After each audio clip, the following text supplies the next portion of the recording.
We say things that don't mean anything, but thanks for listening. Yeah. Greetings, people. My name is... Oh my god, this is the worst intro. Okay, before we get started, Cinderin has annoyed the shit out of me before we even started. You're the only one in the world who would not redo that take. I am not redoing it. We're continuing. I like doing things live.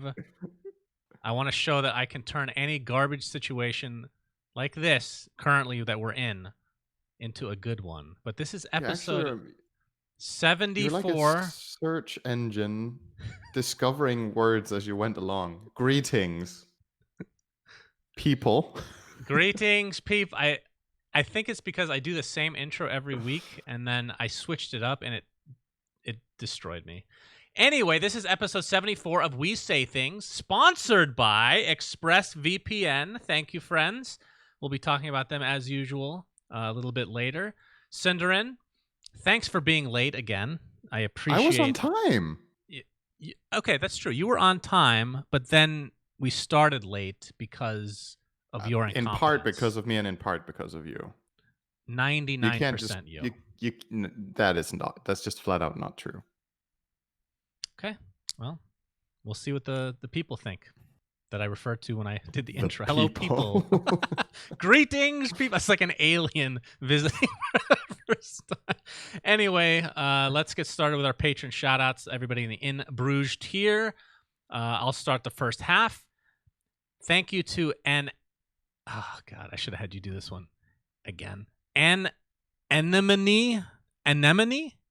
In anonymity is an enemy and an anomaly. I still don't remember what the first word meant. Fab Daddy, the Mega Pope. I can't actually afford this Pepega card. The 17-time NBA champions. I should have deleted that. I did not read the names beforehand. I was not going to mention the Lakers, but here we are.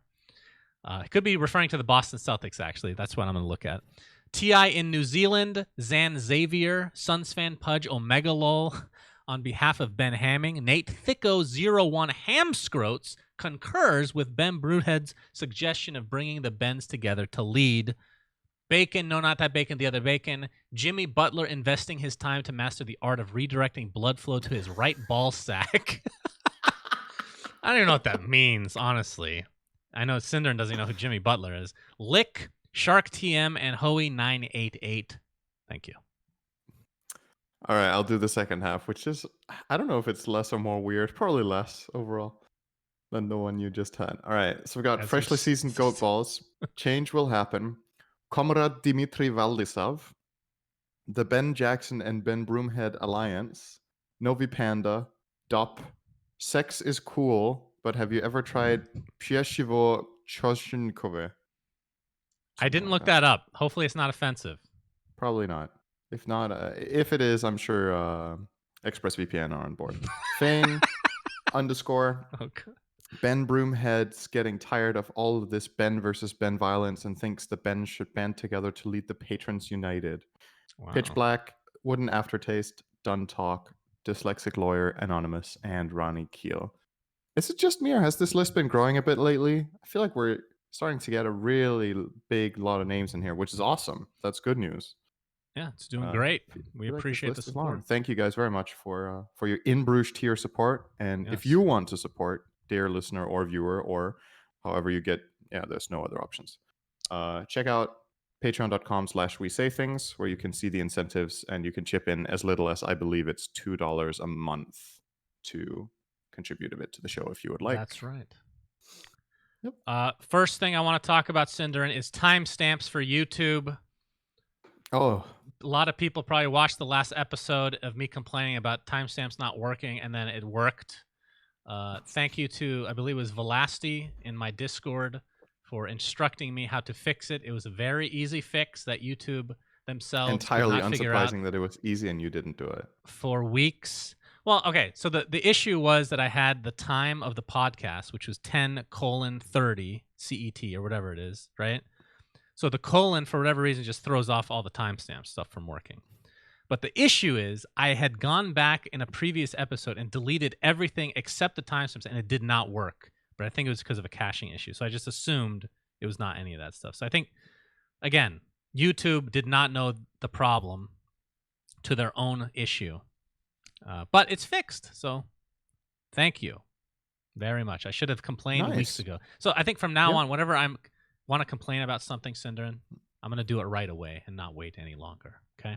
Hope that's okay with you. That's a great like attitude to have. If there's anything you dislike, you just complain about it loud and clear, and people will fix it for you. That's right. That's exactly how the world works. Make sure you do that out in public too. First thing, SUNSfan Recommends. This is going to be a different one. I got an email from a young man named, hopefully I'm saying everything correctly, Eli Braver. He wrote this to me. Your endless NBA rants to a confused Cinderin, as well as your love of the Suns in particular, were huge inspirations for a video project I made for class. Your podcast is the only reason why I know anything about basketball, so thank you. And then he ends up linking me, which if you're watching live, you won't understand this, but I will be putting the YouTube link in the comments. I highly recommend you guys watch it. I thought it was hilarious. It's like a quick little 5-minute fake documentary. I don't want to spoil it, but I personally found it hilarious. Cinder, did you watch it? It's really well made. Yeah. For a project like that. I thought it was good too. Yeah, so thank you for it. It felt really good to read. It's funny I did not think, I mean, obviously a lot of people complain about me talking about the NBA, Cinderin, but to have so many people reach out and say that it's really cool for you to talk about something that they may not care about, but you're so passionate about it, makes it more interesting, which, that's really cool.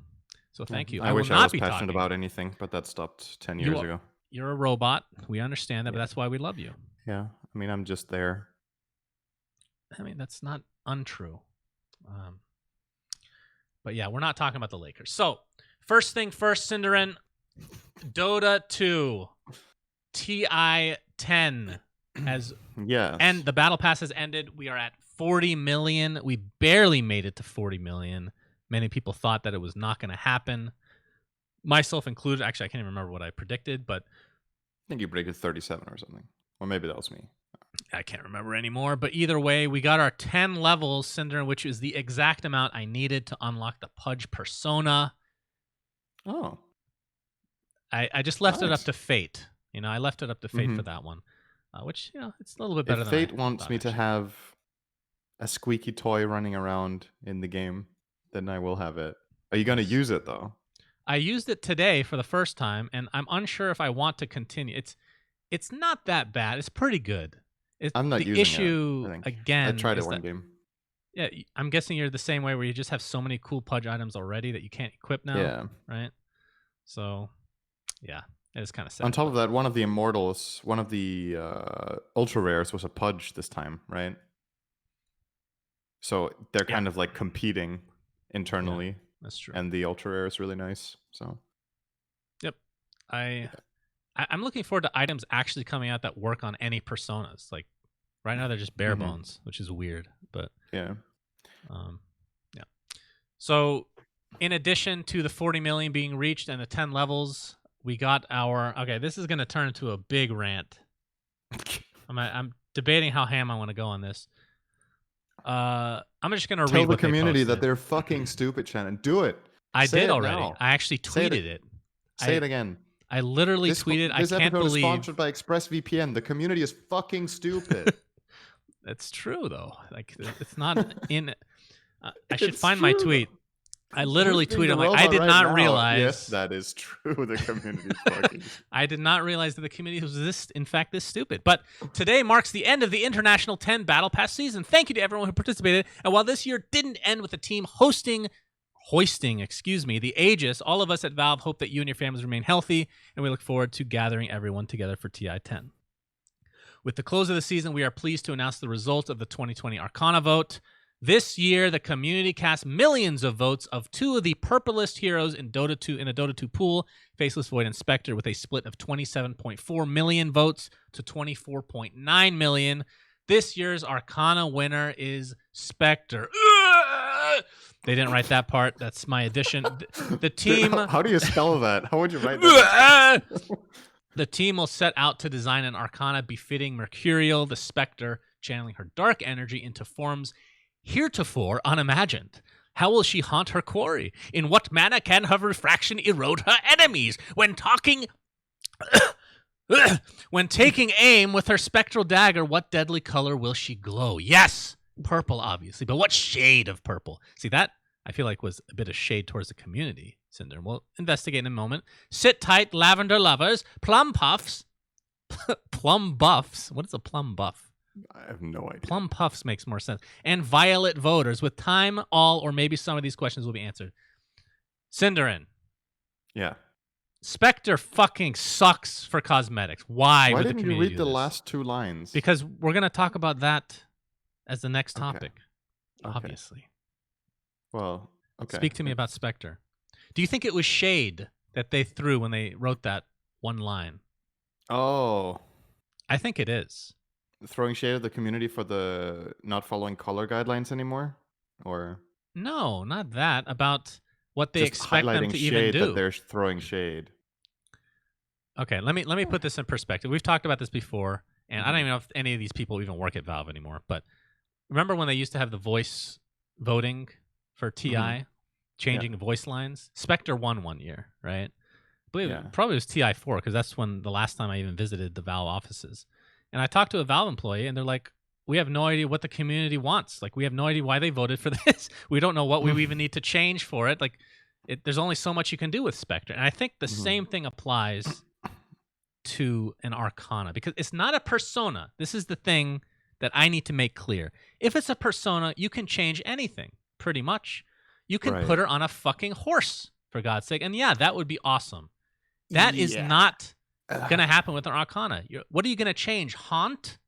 Like, who gives a shit? It's just illusions. Horrible choice. Horrible. Okay, so the alternative was Faceless Void, and I think we both agreed that Void would have been a better choice, and it could do cooler stuff. Now, who do you think I voted for? Of those two? Mm-hmm. I hope you picked Void. It's a trick question. I give so little of a shit about both that I forgot. Wow. I actually just didn't vote. Cinder, you're and actually then I the realized, worst. and I was like, wow, I really feel nothing. So there's every vote matters. And for you had 60 to give as well. It could have made a difference. I would not have swung the pendulum. But if enough people forgot and all of them wanted to vote for Void, we might be responsible here. I agree. This is a good how it works. This is a good metaphor for real elections. That's the only thing that like, man, my vote doesn't matter. I'm not going to go vote. I'm just 1 in 200 million. Right. But, well, if there's 20 million people that think like that, then all of a sudden... That's right. All of a sudden, things change for sure. I'm just puzzled, I'll be honest. Like, how does this hero get so far every year? What is it that people are hoping for or love so much about Spectre? I understand that people want carries to have them more than supports for the most part. Ogre somehow was an anomaly last year, but why Spectre? I have an idea why. Okay, number one, you're right. It's first of all the carry aspect, right? More people. I haven't looked at the numbers, but I would not be surprised. More people play Spectre than Void because Spectre is easier than Void. You just get items, you farm, and if they hit you, they take damage, as opposed to Void, where there's a lot of pressure of actually having a good chrono, not fucking up your team. I'm sure Fails of the Week has something to do with a lot of PTSD from people playing Void. So that aspect I understand. The other one, which I totally do not understand, although, okay, let me rephrase. I know what it is, but I don't understand why they would have this logic at all, is, and I saw a lot of comments about it, how Void has a lot of immortals and Spectre does not. And my answer to that, there's a fucking reason, because the immortals for Spectre would be garbage because the spells aren't going to look cool. Like, come on, man. Like, use some common sense. Jesus. What if Dispersion dropped, like, when it reflects, then instead of these, like, black particles, it just reflects, like, Cocoa Puffs or something? I'm sure you would love that. That would be more of a persona level effect. And yes, I would love that. And Valve, if you're listening, if you want to change the sound... Ghost. Every time somebody hits Spectre and Dispersion goes off, you have the sound in the background. Then I will be all in for this Arcana. But I know it's not going to happen because Arcanas are not that cool. They're okay. I'm being corrected by chat, by the way. Rubik did win as well. right? So that was another Yeah, there's been a support that few. won. I mean, technically core can be played, but So mostly Rubik support. was more of an Rubik, anomaly. it just makes way more sense why people would Yes, want Rubik to win, right? It's like, okay, you can do so much stuff. It's a hero that technically has all spells, so there's a lot of fun in imagining how Valve are going to handle that with an Arcana. So to me, that one is way more obvious than, say, Spectre. So if we take away the fact that we have like the premier heroes like Rubik and Pudge that most people would want to get an Arcana, they're done. Spectre would still be pretty far down my list of heroes that I would want to win this. Like probably bottom quarter of all heroes in the game. I agree. So I'm just surprised that it won the whole thing. So, like from my perspective, Arcanas can be really cool, but it's all about what hero they are and how much you can improve upon them. And I don't think you can do that with Spectre, right? I mean, technically, Ogre isn't a persona and they added a mount. So if they add a mount to Spectre, then okay. Then I will eat my words and I'll say, this was a good vote. That's fine. But can you imagine Spectre just looking like Abaddon? I can't. Dude, you just reminded me of Heroes of the Storm where there's, who is it? Is it Arthas riding around on a unicorn? Yeah, well, everybody could ride a unicorn. Or Everybody had a Diablo mount. on a unicorn. Yeah. I can't take it. I mean, I would love that. That's You know so me. bad. Dude, imagine that in Dota, Spectre riding on a unicorn. I mean, Shit, LC next year. Then I would throw up, dude. LC next year will be a persona, and we'll get the horse finally. That's fine. I'm down with that. Legion Commander can definitely ride on a horse. I think that would be cool. Valve, if you're listening again, I know you guys watch this religiously. You love Synderin very much. Just pretend it's him saying this. When you come out with the LC persona with the horse has to be fat. I will not be okay with a skinny fucking horse. It has to be thick. Okay? It doesn't need to be obese. It needs to be thick. It could be muscular as well. There could be a combination. If it's a skinny fucking horse, I'm going to be super disappointed. Just saying right now. Okay. So that's my rant on the Arcana. But the last part of the post, as you were alluding to, Synderin, they writ. Also, next week, we're releasing some new updates to Dota Plus. Among them will be updates to guilds, a new Dota Plus season, and a new MMR reset mechanism. What is What does this mean, Synderin? Does this mean we do a different calibration or that they change the system? Like, a mechanism almost sounds like you individually get to choose how and when to use it. I'll let you delve That's into that. That's probably not what happens, but it's just the wording is a bit weird on that, in my opinion. Updates to guilds and new Dota Plus season. So, do you think guilds will just be a part of Dota Plus? Yes. Okay. I think so too. And I think that's a good move. It brings a lot more value to Dota Plus. Yep. And then instead of giving battle pass points, you probably get shards for doing guild quests. And I think that's great. I definitely think they should do that. Which means they will be putting in more sets, right? For Dota Plus as well. Obviously. Probably when it says updates. But what else could they do, right? We've talked about this. The community is like, we need more content Dota Plus. Dota Plus sucks. I've unsubscribed, blah, blah, blah. Well, what do you want? Like, what can this thing have in it? Except more sets and should have access to like a custom game mode that you only have with Dota Plus? No, I don't think so. Should it have it doesn't need to be more candy than it does? I don't know. Well, look at it this way. What is the reason people are complaining? Is it because they don't think that the features that are currently in are good enough in concept? Or is it because they just haven't updated those things in forever? I think it's the latter. I think if they just keep up, if it's a regular set release, but none of them are broken, right? That's my point. Like, why do you want to update something if it's functioning the way that's intended? Like, how do you talking update about MMR? stack? What are you talking about? Like, let's say stack timers or the trends page where you can look at win rates of heroes and all this stuff. Yeah. If it's working properly and it has the functionality that you want it to have, you can't update it, right? Oh well, okay, can't is the wrong word, but is there any point in updating systems that are working correctly? Well, some of those like stuff, when you say you want updates, is it just more sets? Yes. You definitely need more sets, and you need to update the relics, right, or whatever they're called. Yeah, you need the ones sure. Because the ones that track stuff that doesn't exist in the game, I think that's just lazy. You know, like that should be fixed and should have been fixed. The way that I look at it is Dota Plus is kind of like its own economy, right? And right now, Mhm. you're getting a bunch of shards, and you can't spend them. Oh, I mean, you can. You don't want to spend them on anything because there's nothing cool, because nothing's new. So new sets, you can put announcer packs that are only Dota Plus. You can put new terrains that are only Dota Plus. Like, there's so many things that are in the workshop that Valve doesn't have to do anything with, that they can put in and Okay. just add it on to So Dota you Plus and want just to have a add rotation. stuff, not update current stuff, is what you're Yes, and I saying. think something to Okay. make it a little bit more Yeah, I agree interesting with that. is not I agree just with that. like bringing in content and just having it sit there. Maybe making it more like I don't want to bring up Riot games, a little bit more like Valorant, for example, which this is the part I don't like about their shop, but in Dota Plus it makes a little bit more sense, where you come out with a bunch of stuff that's only available for a certain time, and then it goes on to the next season, and then it's new stuff that replaces it, instead of just having this stuff always there. So that way you have to make a decision whether you want to spend your shards or not. I think that adds more value to the idea of having Dota Plus, instead of just Right. you just have a collection of garbage just sitting there for literally years now, right? So just have a rotation of some kind. I think that Right. freshens it up, but it shouldn't just be sets. Terrain, I think it's great. Announcers, mega kill Announcers, streaks, stuff like that. yeah, anything, Kill streaks. yeah, Yeah. for sure. I'm down with that. Yeah. So basically, we agree that the update should be in adding stuff on top, but that the current stuff that's in the game is basically functional. There's nothing that's broken except a couple of the relics that are tracking stuff that doesn't exist or is impossible.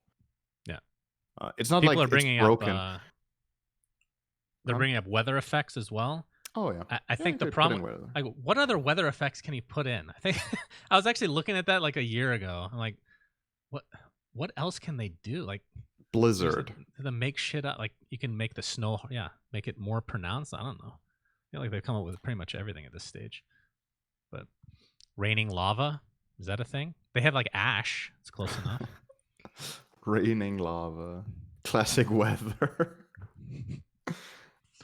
Okay, moving on.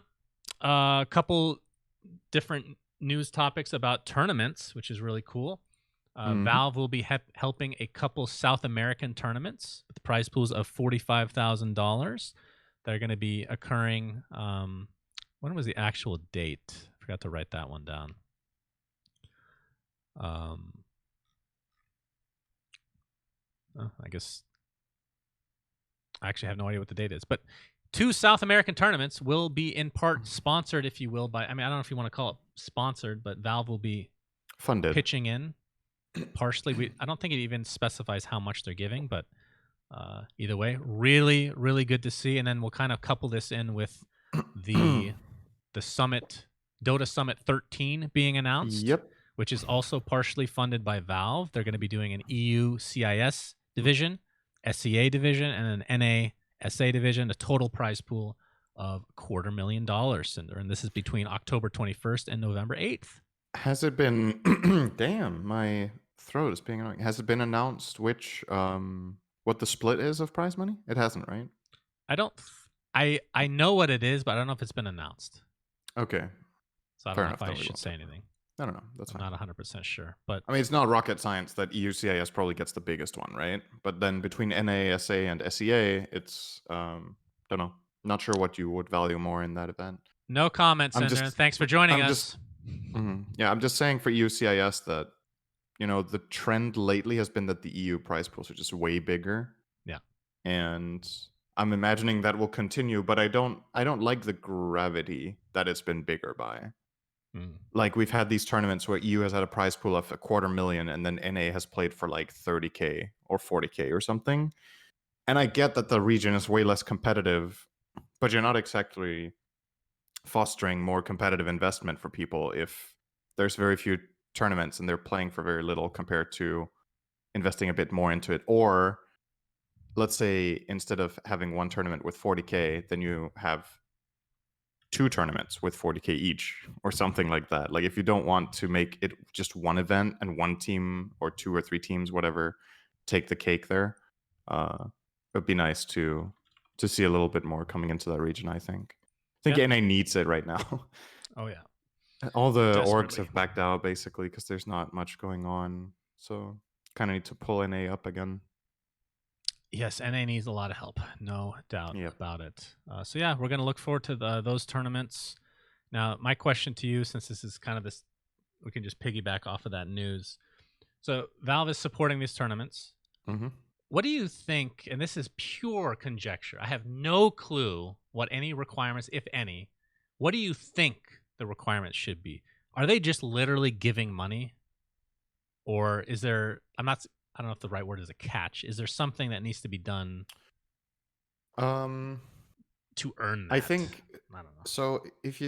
I think they need to promote Steam VR. Oh, that Um, needs a lot of help. I stopped using that months ago.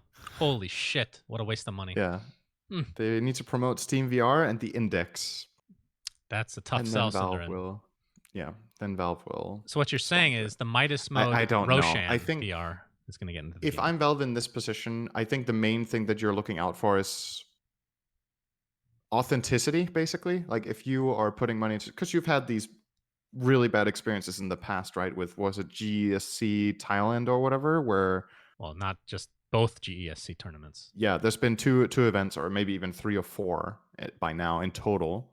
I think Valve were only part of 1 or 2 of them, 2 probably, that just ended up being scams, right? Like, or at least the money didn't get paid out. It might not have been intended to be a scam, but in the end, it became one. Whatever the intentions were doesn't really matter in that sense. It's the outcome.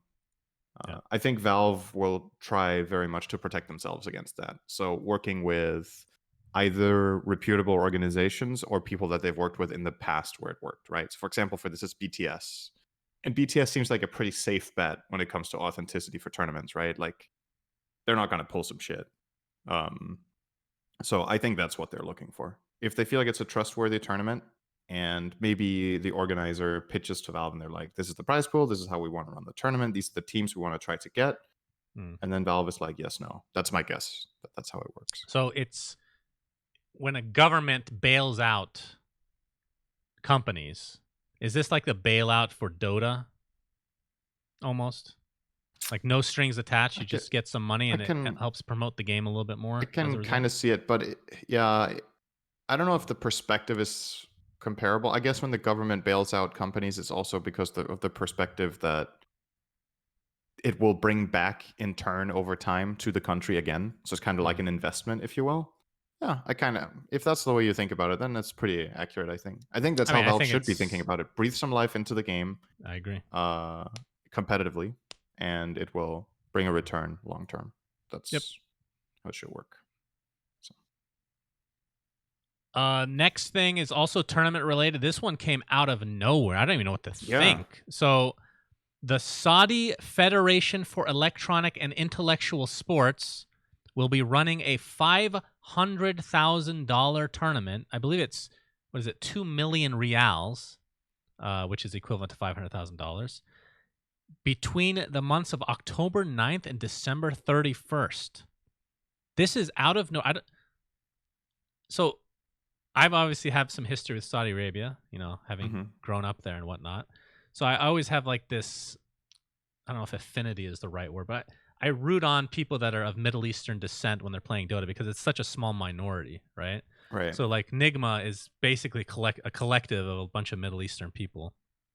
I don't know anybody that plays from Saudi Arabia. I didn't know Saudi Arabia even recognized Dota 2. Strange. So this tournament, just to be clear, is for Saudi Arabian players only. Yeah. It's not for the Middle East in general and just called the Saudi Arabian League. Like it doesn't say in the article that we've read what the limitations are for entry.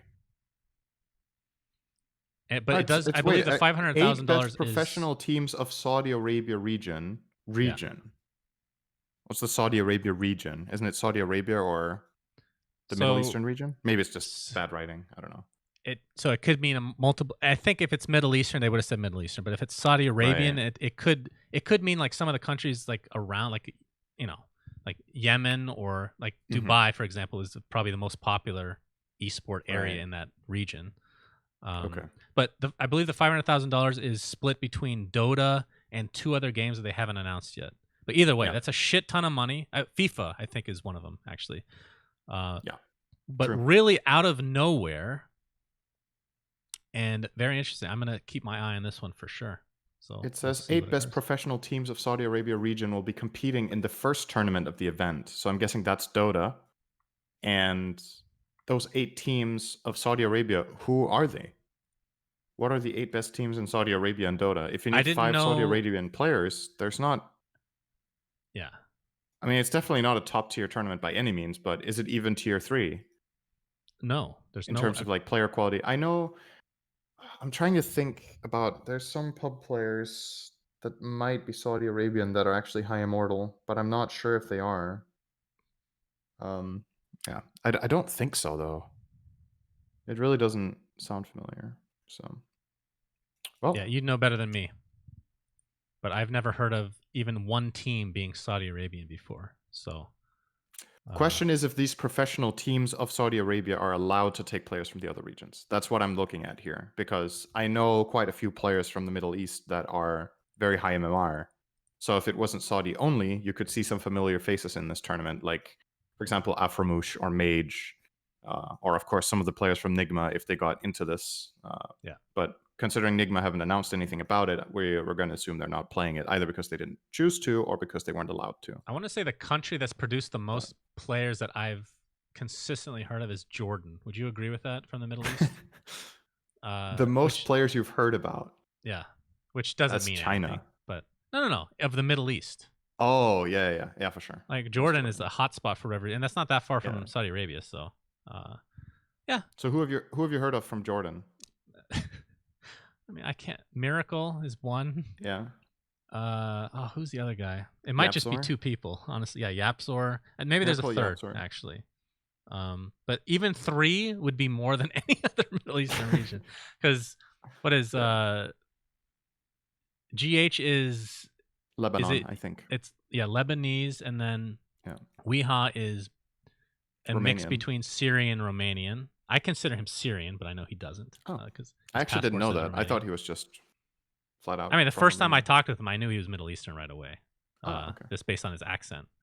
But yeah, it's really cool to have players in that region, and we'll see what the future holds. This was out of nowhere, so I don't even know how to react, honestly. No, it's been so little promoted. The fact that this article came out after the tournament began is kind of interesting. I don't know.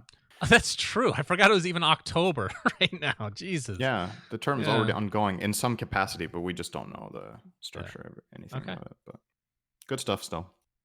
Next thing More on the Dota. list is potential roster shuffles, whatever you want to call it, for the CIS region, most specifically for VP.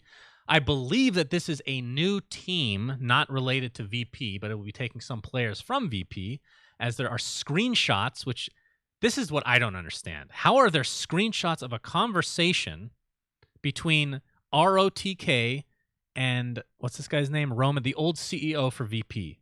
There's private combos about was he CEO? the Well, either screenshots way, say that he he was was the CEO. okay. So there's a conversation between him and ROTK talking about him coming to coach this CIS team, which is, we'll talk about that in a moment. But right now, the roster supposedly is Ramses position 1, Sumail position 2, no one off lane, and Solo being the position 5. And we're not sure who the 4 is yet, although there's rumors that it's Yamich, which means that Rezo would. I mean, this isn't VP anymore, but again, VP just had to rebuild completely. What are your thoughts on this potential lineup with ROTK as, again, potentially a coach?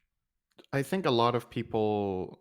So supposedly, first of all, the reason this has become public is that apparently it was leaked on ROTK's stream or something. I think he showed screen, and the conversations were on there. I don't know if it was intended or not. It doesn't say anything about that. It's just screenshots, right? About whether he was showing it off to his fans or something. Hopefully, he wasn't doing it on purpose. That would be pretty shitty, in my opinion.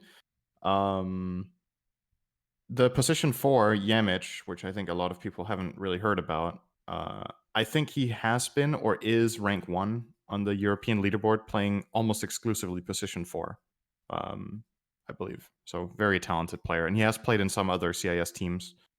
So I think it's kind of something that Solo has done with his teams, right? Is trying to take up-and-coming players. It's what he did with someone like No One and back then. It's what he did with Ramses. At this point, they're obviously established names, but they were given the chance at some point. So I think he's a very interesting player, and I think he could definitely fit. But the core of this team, who knows, dude? Like, This I is mean, such a. star-studded, right? No doubt about that. I mean, it's such a throwback to when Sumail went offlane. Like you take no one and put him offlane, it could be great, it could fall flat. He has been playing a lot of offlane lately in pubs, so that part of it makes me believe this is definitely true. At least that he will play in that role.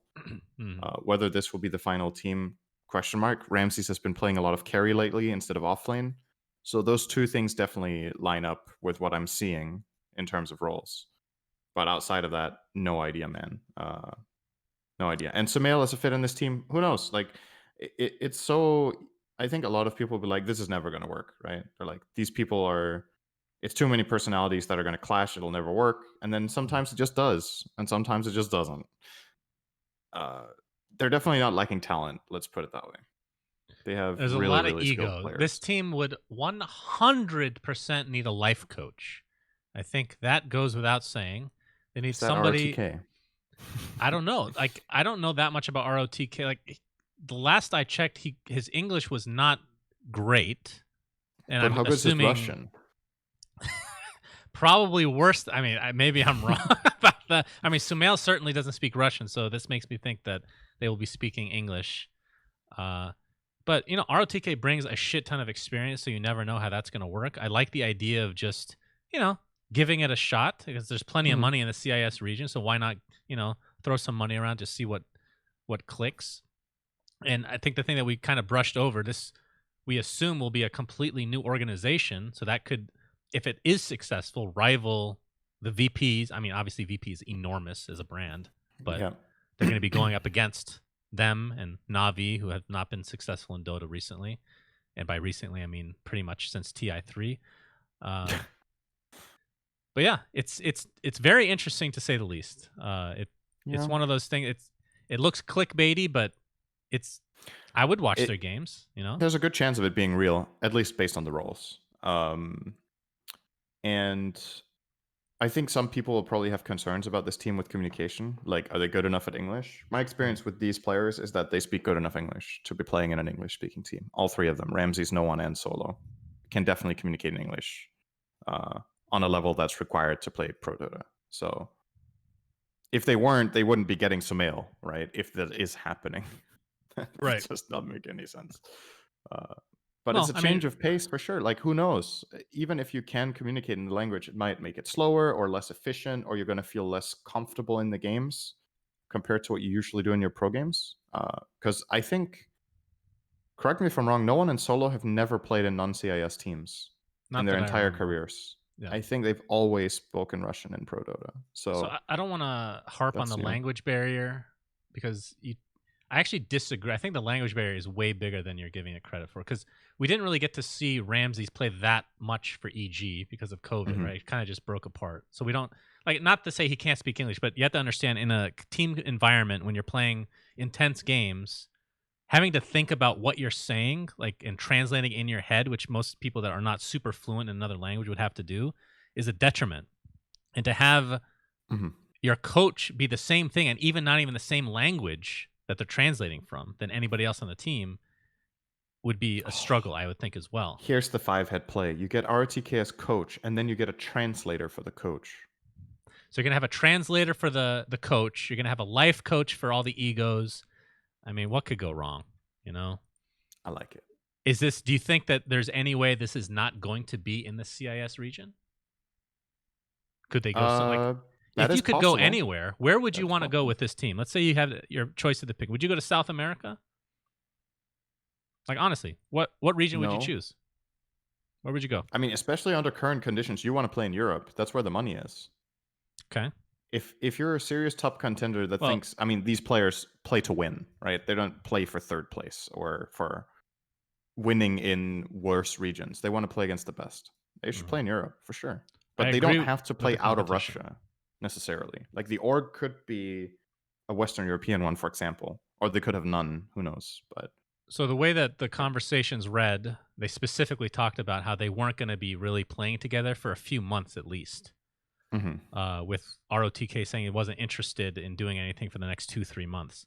So by that time, in terms of prize pool and tournaments, we could be having a different conversation. But in terms of competition, I I agree that it's not going to change anytime soon. Europe is There by is far the strongest. realistically no way that any region apart from China gets as strong as Europe in the next 3 months. I just don't see it. They There's could not go to enough. China, right? They could technically, yeah. There's not enough top tier teams or potential right now in the other regions that they would catch up to Europe in 3 months. SEA has somewhat like wild cards. They have like a couple of teams that could rival a bit. South America doesn't, and NA has like maybe one that could rival the best in Europe. So it's like, yeah, I don't know. I would be really, really surprised if they didn't play Europe. But if they don't, then China's the place to go. I'm pretty sure about that. Yep, agreed. Okay, next thing on the list and the last thing for Dota-related subjects, Path of Guardians, POG 2.0, Cinder, has been released. Yep. My blood, sweat, tears, and semen were put into this mod. Sponsored by ExpressVPN. We'll get to that soon. But we came out with 2.0 just to give you guys a rundown of exactly what that means. Essentially, if you guys missed it, POG got off to a really good start, and then the Battle Pass kind of, I don't want to say killed it, but killed it pretty much. But it was kind of expected. Now that the Battle Pass is gone, we're trying to ramp things up again. But we've come out with a new mode called 4v4 Chaos. It you has just love chaos, don't you? Yeah, I was thinking of names. I'm like, it just makes it's too good of an homage to ignore, right? Turbo mode couriers are enabled for that mode. The fountain fully heals in that mode. The 4 guardians are placed to each corner of the map, and they're fully visible. And they're kind of attached to each respective base to prevent, snowbally nature. It's a completely new map. Like I said, there's a barrier in the middle, so it kind of splits the lane into 2 lanes temporarily, which is cool. The pick stage is completely different. Instead of the single draft type pick stage, it's more random draft, so you get a bigger collection of heroes to choose from. And then the biggest change is there's custom heroes, which I want to talk about with you. I made you watch the spotlights for these heroes. We got Mifune and Thunderbore. I want to discuss them with you, Cinderin, to get your thoughts. I want your actual thoughts, okay? Yeah. Okay. Why do you think I don't give you my actual thoughts in general? Actual thoughts, because I have not consulted you on almost anything relating to this mod. That is true. That was a bad decision to not consult me, but we will get to that. We will get to that.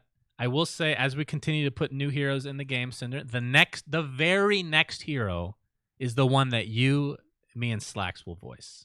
Okay, that will happen, 100%. It's my favorite hero by far. Can't wait. But the first hero, again, I'm not going to go over all the skills, but Mifune is an agility hero who kind of builds like a tanky / DPS kind of guy. You can watch the spotlight video on the YouTube channel, Dota Cinema. What do you think of this hero, Cinderin? The ult is by far the most unique. Right. It was the most interesting part about him. So for the sake of, everybody listening or watching, if you haven't seen the spotlight, let me see if I remember. So he has a spell where he dashes in a direction, and then it has like a circular impact. So if he dashes through people and they hit in the circular impact, they take damage twice. And then it blinds, I think. In the circle, it blinds, right? Right. And then his second spell is a passive that counterattacks every time he dodges an attack. He just does a regular attack, like if he were to just hit on the target. So it procs orb effects, like lifesteal. It can crit, all of the stuff. Like it's literally like you hit somebody, but it's just as a counterattack. If you evade. Yeah, if you dodge. And it is infinite range, so you can counterattack. Even though you're a melee hero, you can counterattack a sniper with ballista. Yes.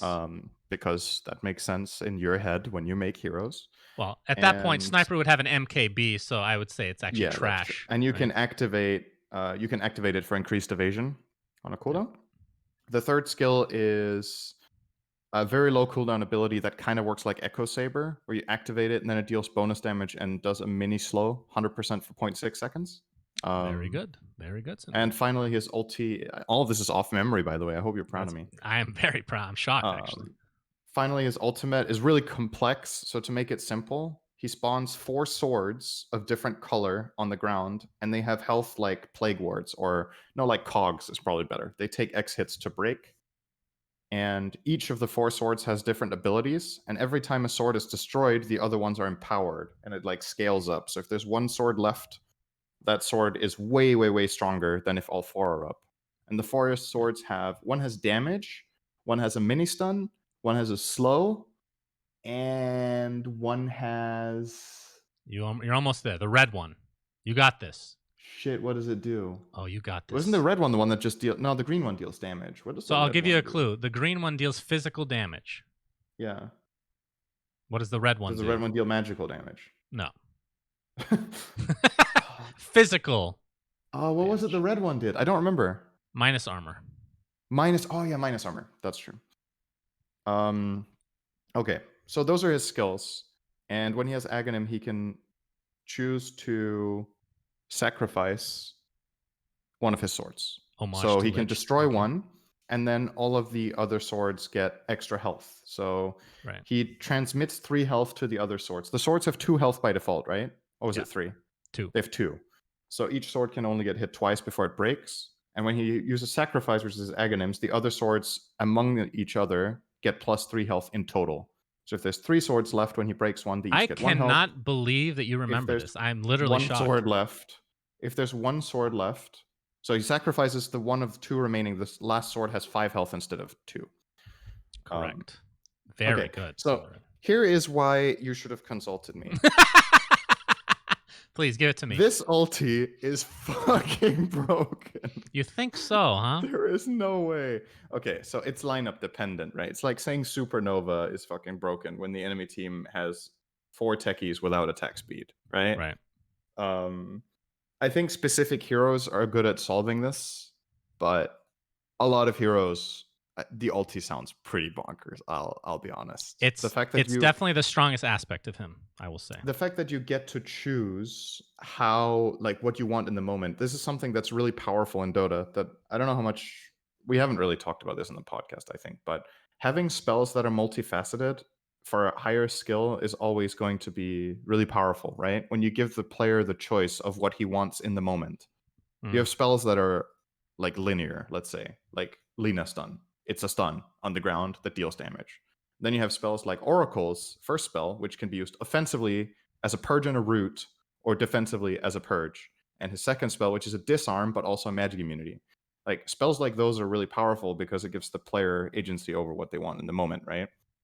This ulti, you're basically saying, I have a teamfight spell that can be whatever we need, and I choose what I want when I have X, right? It's like, I put down all this shit, and the enemy team has to deal with it.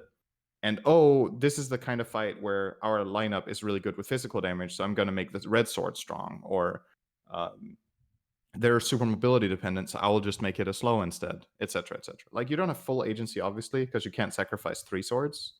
But you get to empower the 3 most important ones at any moment.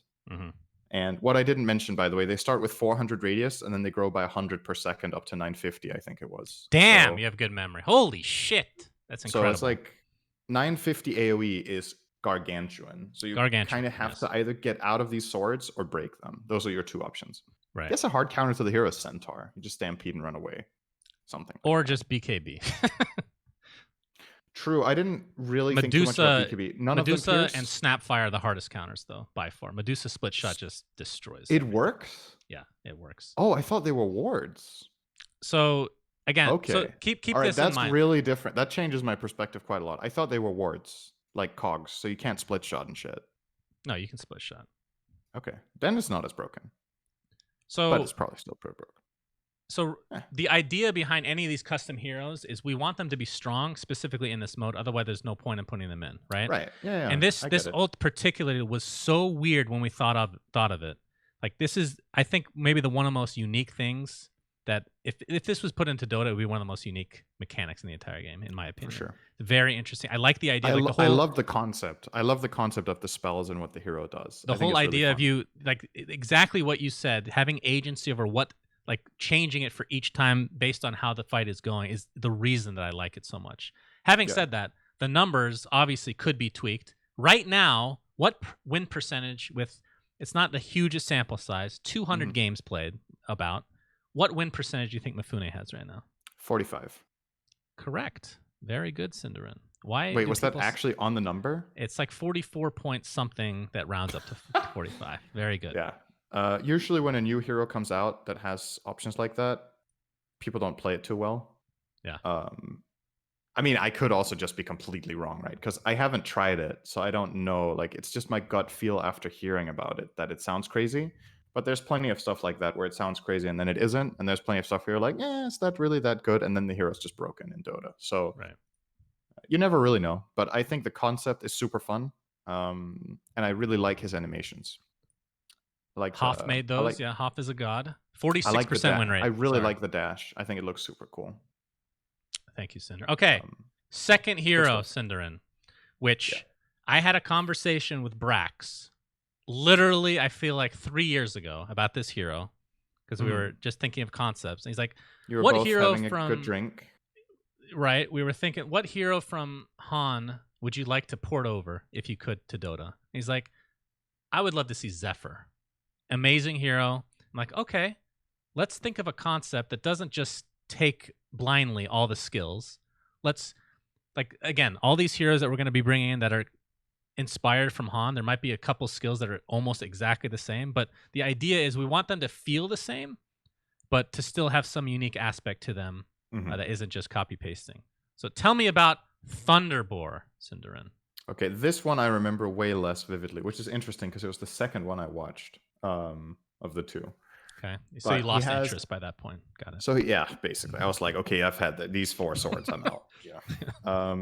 No, so he has a dash or like a jump where he arrives at a location. Or charge, I think is better to say. He charges to a location and then he pulls enemies in a cone toward him and mini stuns them, or interrupts channeling. Then he has a passive which spawns a little buddy called a Thunder Pup, which is like a little tornado. That's right. Every time he gets a last hit, and it lasts for 30 seconds, and it deals damage over time to nearby enemies. And at any point in time, he can eat all of his Thunder Pups for health. Right. And when it expires, it also heals him. So whenever you've made a Thunder Pup, whether it expires over time or by activation, it will heal you. And the more you have active, the more damage you do. So it just scales linearly with numbers. That's right. Then, what was his third non-ulti? I remember his ulti completely. His first ability is called Thunder Stomp, if that helps you remember. Oh, yeah. He stomps the ground, and then he makes 3 waves of rippling outward going lightning bolts. And each wave deals damage and slows, and you can get hit by all 3. But the damage isn't that high. It's like 135 or something. 125, I think. Yeah. Close enough. Yeah. Very so good. You can get hit by all those 3. And then finally, his ultimate is a storm, which think Mars Arena. But instead of it having walls, it's just a big thunderstorm that slows more the closer you are to the center. And it slows 80% in the center and 10% in the periphery. And then you can imagine you put it, and when people try to run away, you can pull them back in with your charge spell. So and when you cast your ult, you instantly gain max Thunder Pups. You instantly gain max Thunder Pups, yes. And if you have Thunder Pups already, they get overwritten, which means you get healed. Man, you are... I literally cannot believe that you watched the video once and you remember all of that. That is crazy. I'm not even kidding. I'm not memeing. I would not have remembered that much, not even remotely close. Is that because I have dementia, or are you actually... is your memory that good? Your attention to detail that good? Your voice is really good. Oh, so thank I paid a lot of attention when I listened to you narrate it. Wow. Yeah, it was a good video. So, what do you think about this? About Thunderbore? About Zephyr reworked? And then we'll guess the win rate. So we're gonna we look at it in the vacuum for POG, right? Not as a concept for Dota. Okay. So for POG, I think the hero is pretty good. The game tends to have very clustered fights. Like everybody's in a small area. So an extremely strong slow like that is powerful. Sounds like a god-awful hero against BKB though. But level 25 talent, your Q becomes, if you want, pierces BKB. Which actually is giant. It's something. It's something. Yeah. I don't know. I think he probably has a higher win rate than the other hero because I think it's easier to understand how to execute. And I think his spells are more straightforward in a sense. I think both heroes have the inherent weakness of being very countered by one item. So Mifuna is super countered by True Strike. And the Thunderbore is super countered by Magic Immunity. Or resistance, right? I would guess his win rate is probably somewhere like 53 or something. So Mifune's was 46. Thunderbore is 44. Oh, it's actually lower. Wow. Which surprised. Again, this is still only less than 200 games. Mm-hmm. I think Thunderbore is stronger than Mifune. Based on like all our playtesting, Thunderbore was consistently very strong. And Mifune is like a big hit or a miss. Okay. Based on how people play around his ult. But so that one is surprising to me. Oh, what was it his Ags did? Oh, yeah, his Ags. True. His Ags makes his charge, instead of being cone, it becomes circular, so it becomes a vacuum when you charge. Yeah. Which it's more of a luxury. With 300 radius or something. I mean, it's definitely don't know good, how powerful that is. It's like a 7th item, I think, pretty much. I feel like quick. Part of the hero's problem, if the win rate is low, is probably damage. I don't know if it deals enough damage. Having that ulti with the slow... What is his damage? He has 3 times 125 if he hits all 3 lightning strikes. And then he has the charge, which deals like 200 or something.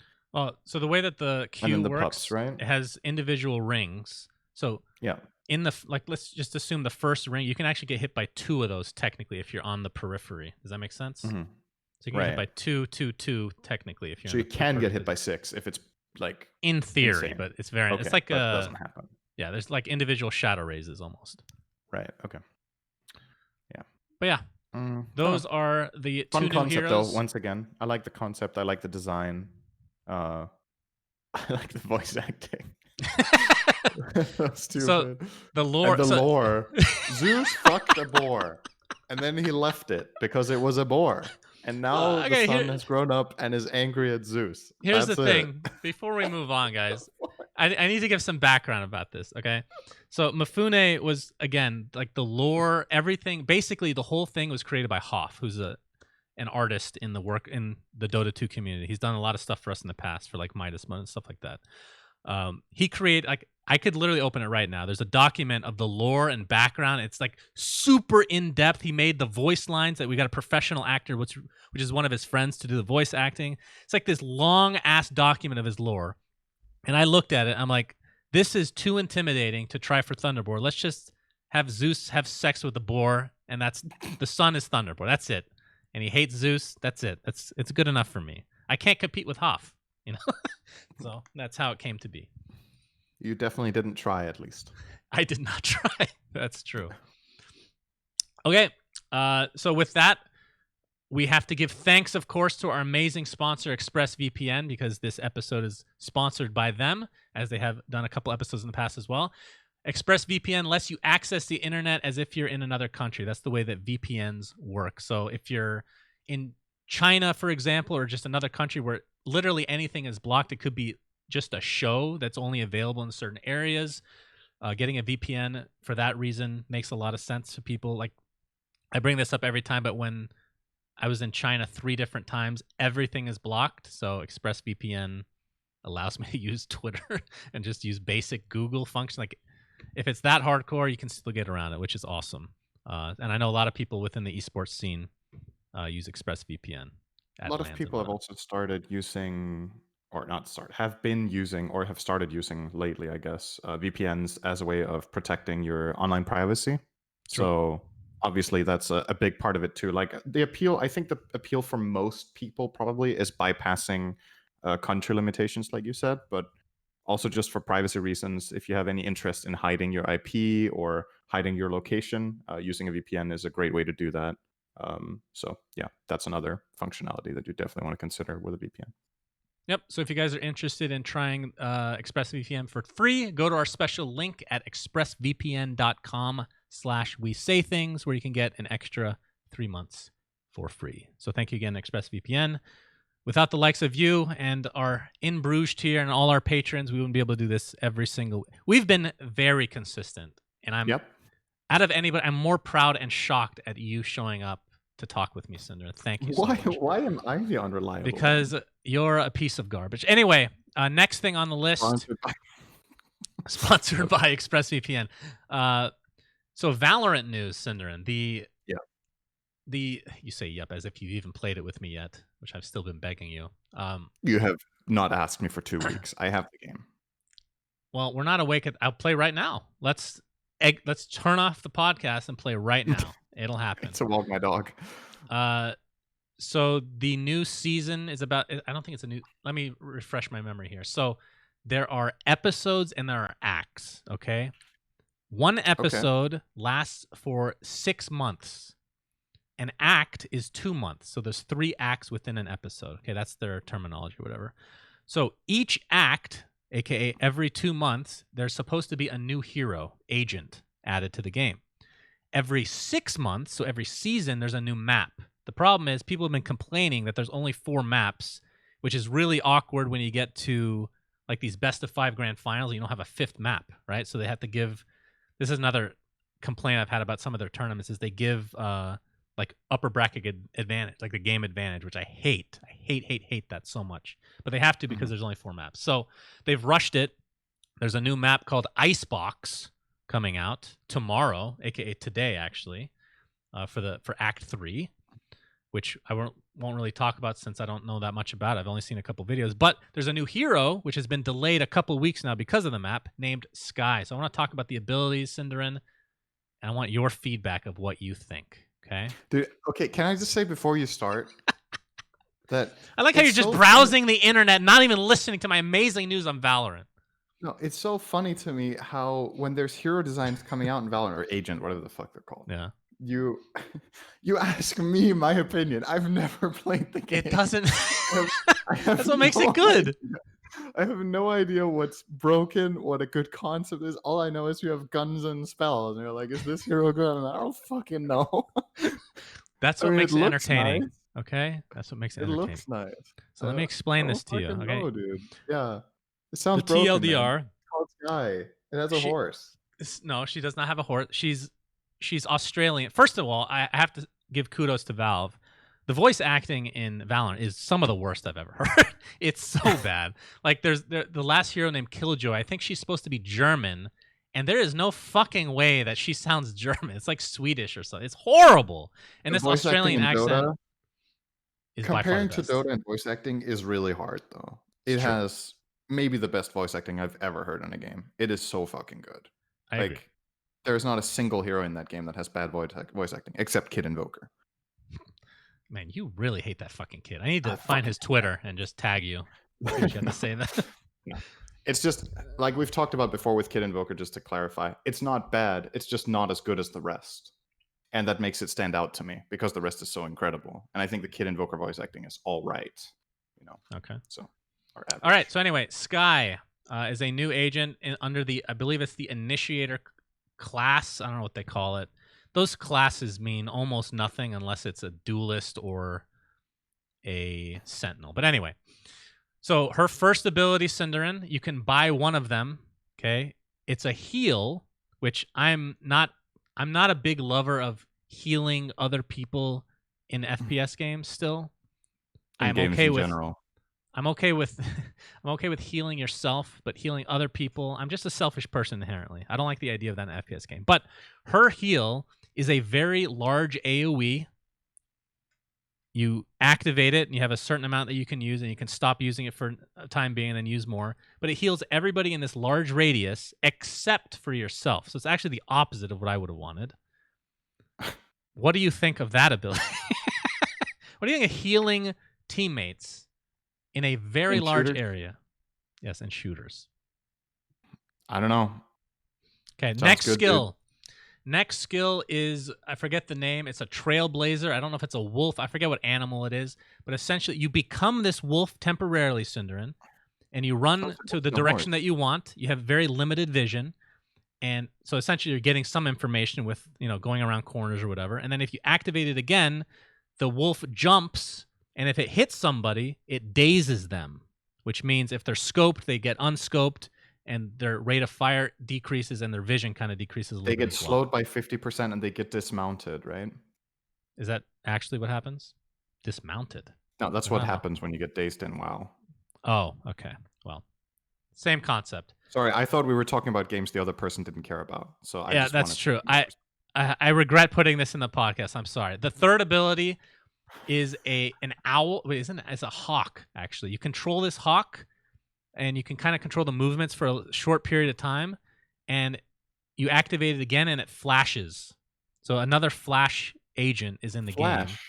Flash And is where you teleport a short distance, right? Oh my god. And you get 3 of the flashes, but the crazy thing, Cinderin, is when you flash, you get a sound cue if somebody got flashed by it. That is fucking that's crazy information that you get from that. So you know if you flash somebody, which is insane. What counts as flashing somebody? Any blind or I a believe full it. hit? That's a good question. I don't know the answer to that. I have not played the hero yet, so we'll see. Actually, you know what I should just mention? I might actually like this game. I just haven't played it. So what it's do you possible like? I will really enjoy it. I just don't What know. FPS games do you like, or have you ever liked? Didn't we play Counter-Strike back in the day a little bit? CS:GO 1.6. Okay. I think I played some Modern Warfare and Modern Warfare 2 many years ago. And you love I don't League know of Legends, so what's the I don't problem? know how good I thought those games were, but I was playing with friends, and that obviously helps make games Yeah. better. I don't know. The best shooters I've played are definitely Counter-Strike, right?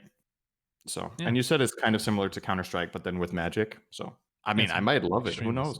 I think you would like it. It's not like I going to might love take it. over I just Dota haven't for played you it or yet. anything. But anyway, the ultimate you get 3 flashes, by the way, which again, questionable at best. The ultimate, you activate it, and then these 3 beasts of some kind end up going like they cannot be stopped other than shooting them, meaning they can go over walls and stuff like that.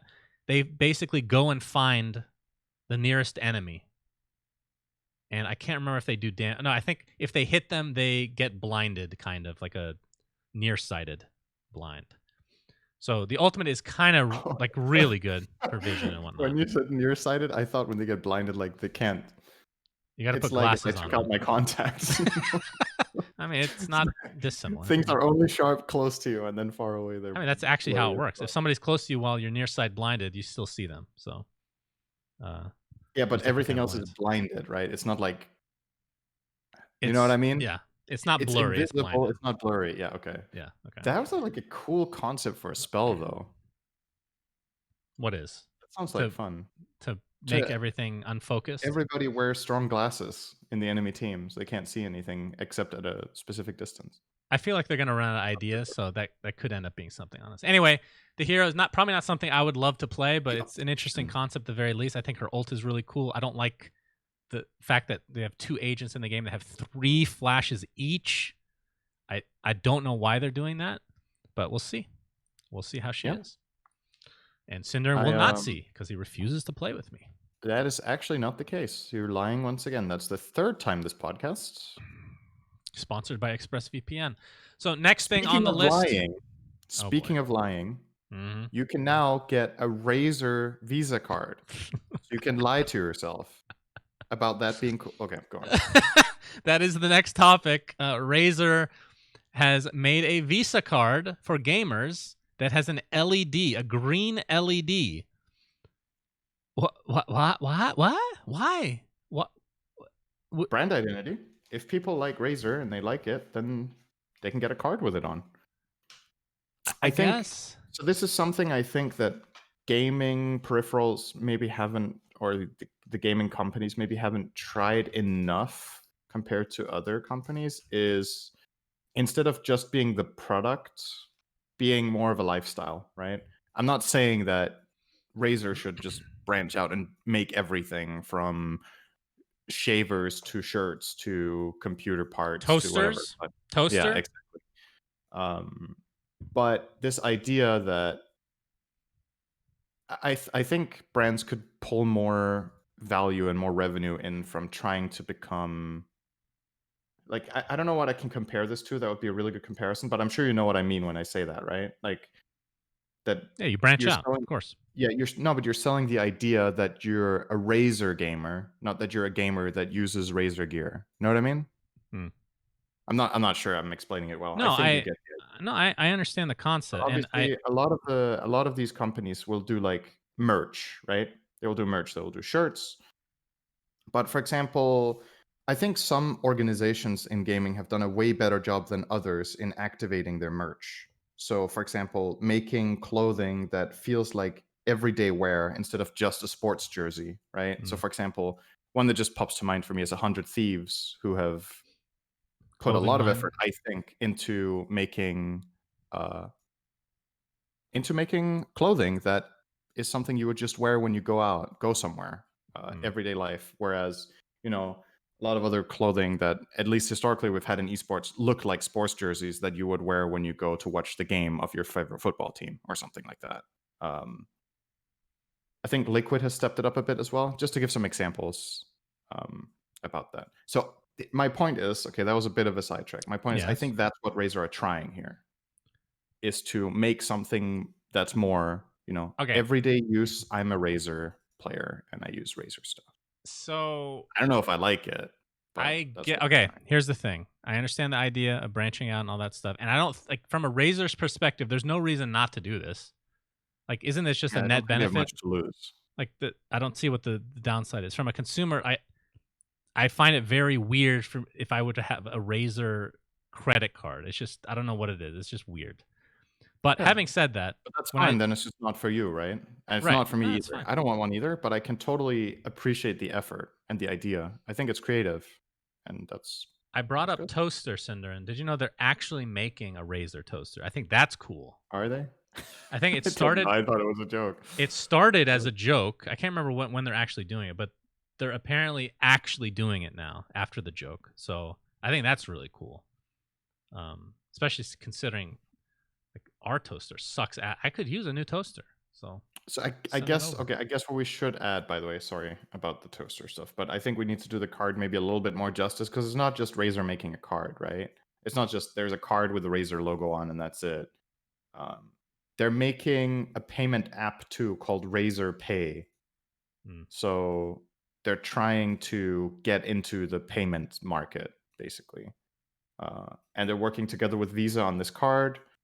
And it says here that it's similar to Apple having, like, taking a cue from it, that it combines digital payments with their own app, Yeah. So basically. it's So they're compared to trying to Apple get it there. Pay and Google Yeah. Pay, right? Yeah, I think I so. I think it's I feel good. like that is an insurmountable. Of course. I I could be wrong, I but mean, they're those just definitely seem not so gonna giant. beat them, but if they can get a market segment or whatever, and it's a return on investment thing, right? Like, are they investing a lot into this? Is it True. good branding? I would imagine they don't need to pull millions of people onto their card for it to be profitable. Then I Yeah. think it's probably a weird business move, but All right, Cinder, and we're gonna still do these two topics that you see. I'm gonna end with this one though because it's on a happy note. So let's talk about the not so okay. happy note. Amazon pulls the plug on its first AAA game, Crucible. I believe we talked about Crucible briefly. I forget what actual genre it was. It was like it was a It free to was a play shooter arena. shooter. Was it a shooter MOBA or some shooter something? It I wasn't think just so, shooter. something like that, yeah. So they got feedback. It went to closed beta. They had a couple different beta, but they're actually just abandoning it, which you don't see that very often. And the team is moving on to their other game, which has a lot more promise apparently, called New World, which is an MMO, which is more up your alley. I don't know if you've seen anything Yeah. of that. I feel like, so this is what happens, right, with stuff like this, is it's similar to Fortnite and PUBG, where there's a new fad, which is battle royale, and then everybody wants to make a battle royale, but there isn't Mm. space for 10 of those games to be successful at the same time. So for your game to be successful, it really needs to stand out and have something special. And I guess what Amazon realized with this game was, we're trying to do something. I remember we talked about what this game had, and we were like, this is basically the same as XY other games, with the exception of this little thing. And I guess that little thing wasn't enough pull, or they didn't advertise it aggressively enough, or they had other complications, whatever it is. Um, Mm. in my opinion, I mean, it's easy for me to say because I'm not a part of it, right? But when I look at game studios right now, I feel like people copy a lot with what's like trending. You try to get in on what has just become hot instead of making the new hot thing, right? Mm. It's hard to keep innovating because, there's only so many things you can imagine for video games. But these like 10 battle royales that came out half a year to a year after the other ones became popular, like, is that really a good business move for all of them to try that at the same time? I mean, if Like one somebody's gonna strikes lose. gold, then I Maybe mean, just have the confidence that you're the best, right? you But you made the you started this conversation with Fortnite being the forefront when really the first explosion was PUBG, and then they couldn't handle the traffic that they got, and Fortnite took advantage of that and made something that was astronomically bigger in every single way, right? It's right, but still the the same games concept. I could be wrong here about the timeline. I feel like Fortnite wasn't very much later, right? It It was a must have year. been in a full year after PUBG. I'd have to look. It was close. Okay. It I wasn't mean, like I stand corrected then. That's actually a pretty long time. I may have just made that up, but that's my I don't know. I memory. don't know. I don't know how many of the games came out. I just know the market was flooded with No, those I games, right? agree. There's just shit It's ton kind of of the like same when League of games. Legends Yeah. became big, then there were like 4 or 5 other MOBAs that tried, and did any of them really make it? I don't know. What was that? Oh, there was a MOBA One that called came out. It was Strife or so something, I think. bad. What was it? It was like big gods walking. No, not. I'm not talking Smite? about. No, I'm not talking. Never mind. It's not Smite. There Anyway, was Strife. I remember that by name or something, but I can't yeah, remember the anyway. name of the name. Anyway, It's curious to me. It's not really that surprising, but yeah. I would imagine this is the probably part of the reason they're pulling out, that the market's just oversaturated and they wanna make something else. yeah. Um, Well, this is what I'll say. So I don't remember the specifics behind this game, but I remember that they did take. It wasn't like a copycat. It wasn't like anything that you were Mhm. just saying, but it was more you're taking concepts from a bunch of game and putting them together, which a lot of times feels very messy and not fun to play. But the idea of trying something new, I can appreciate. Like I'm not going to Yeah. sit here and say they did a shitty job or anything like that. Like the fact that Amazon, like a lot of people are not rooting for the companies that are just huge, but Amazon hasn't done anything with the games really. It only helps us as consumers if they do well. So I'm hoping that they end up coming up with something that is at least semi-successful.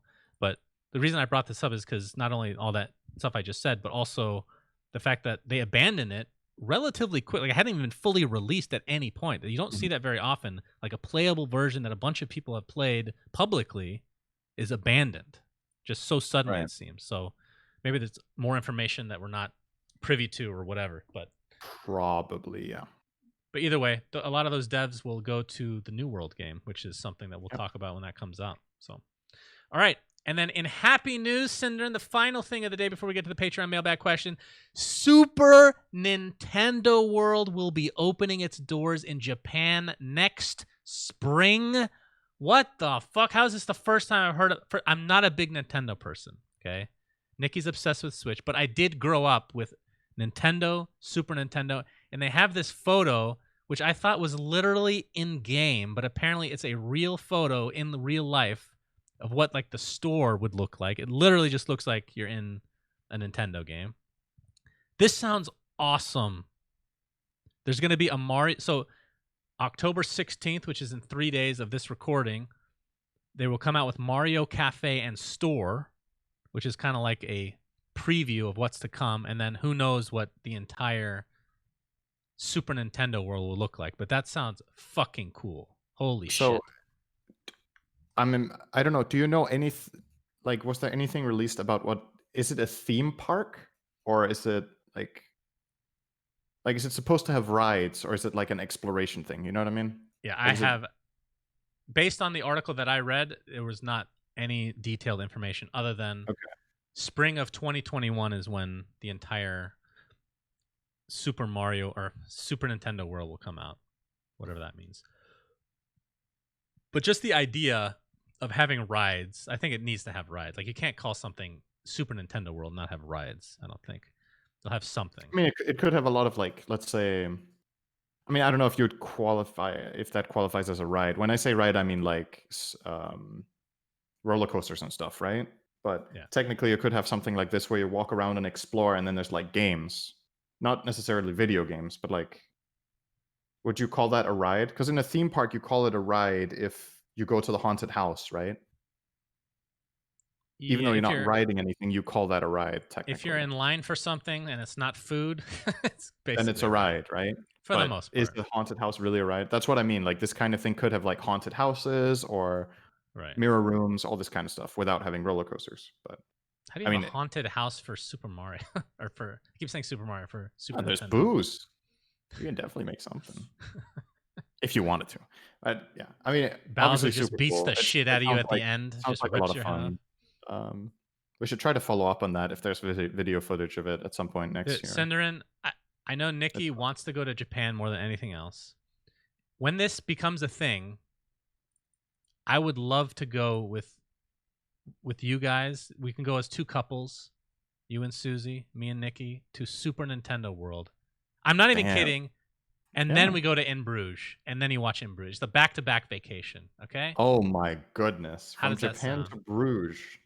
You truly are traveling the world. Let's do it's just for content, Cinderin. That's it. Okay? Anyway, that is the news for this week. That Super Nintendo World sounds really cool, but we'll see if it ends up actually being so. So we're going to do one mailbag question today since we're a little over time. This question is from Ronald Laurero. Wow. Laurero. Hey, guys. Here's a mailbag question for you. How big of an impact does a language barrier have when you play Dota? Have you ever had any? You couldn't pronounce his name. Have you ever had any problem with that? Competitive and pubs. P.S. I am Brazilian but live in Canada, so I already had my good share of problems concerning language. So I'm sure you have way more than me to say, so I'll just give my spiel. For me, it hasn't really been that big of a concern for Dota.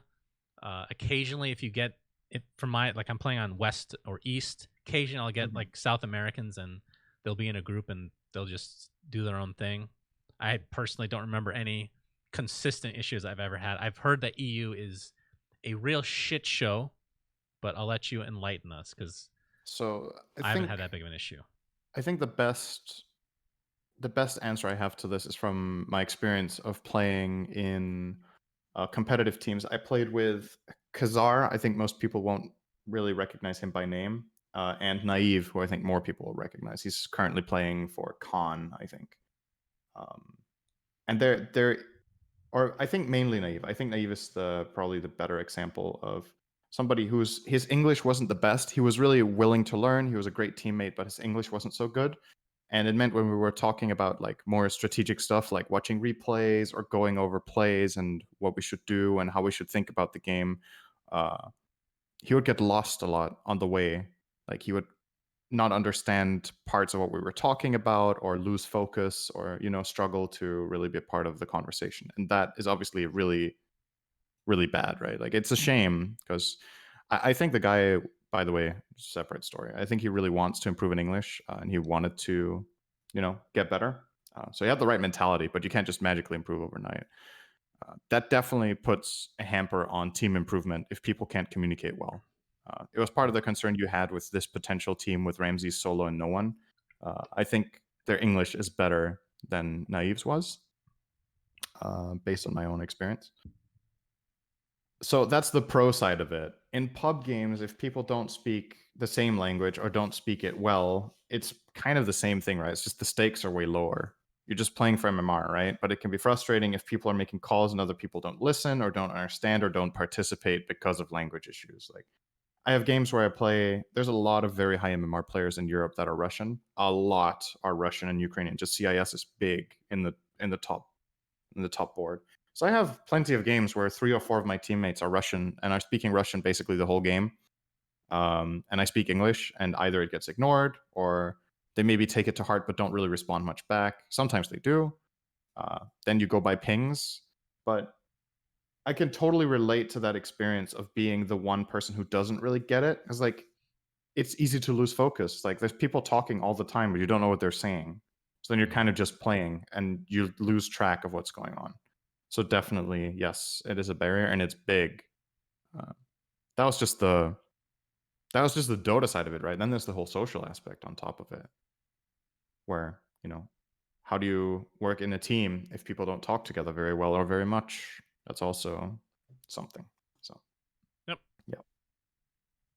I think that was my perspective. That goes for pretty much any game that requires teamwork. I believe auto chess does not have that problem because, well, you don't have teammates, so no problem. Well, you might have coaches. I don't know if that game has coaches, Cinderin, but if it does, then you have language Why are you issues. mentioning auto chess? I don't know. It's the first. I was just thinking of a solo game, and for some reason, that's the first thing that popped in my head. The first that came to mind. I don't know. Okay. So that'll put a wrap on episode 74. Thanks for watching, guys. Thanks for listening. Cinder, have you seen in Bruges? No. Thanks, everybody. Goodbye. We say things that don't mean anything, but thanks for listening.